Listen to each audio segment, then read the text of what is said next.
Hello dear students, this video is exclusively for the students of Karnataka who are going to appear for the SSLC exams this year. As you all know, due to lockdown, the exams have been postponed and actually the dates have been decided. So it is going to be from 25th of June to 4th of July.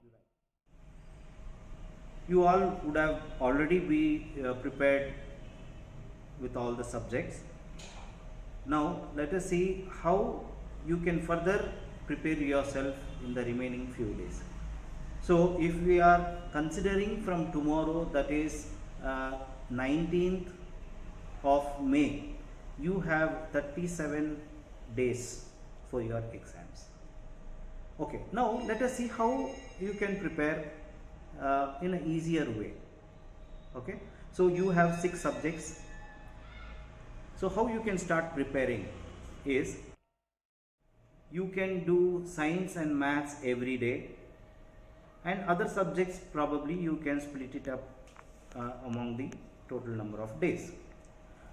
So what you can actually do is, in science and maths there are 16 chapters each. So let us take 32 days from 19th of May.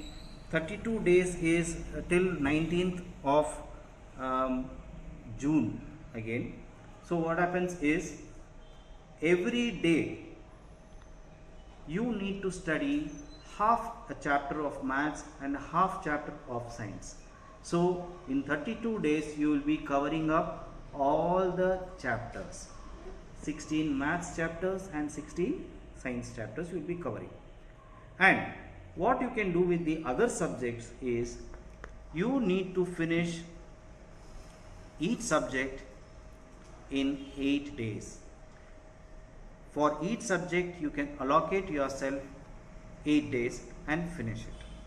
See, as you have already studied, it will not be a great thing that you need to study all the chapters again. You can just keep revising yourself.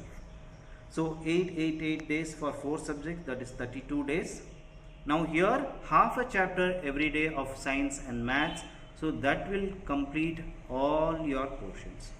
Then of course after that you will have 5 more days where you can just browse whatever you have studied, just go through and study.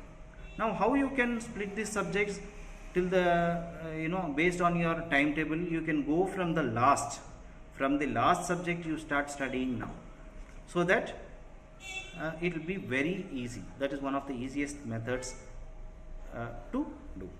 So start studying, and I'm sure you all can rock it. Thank you.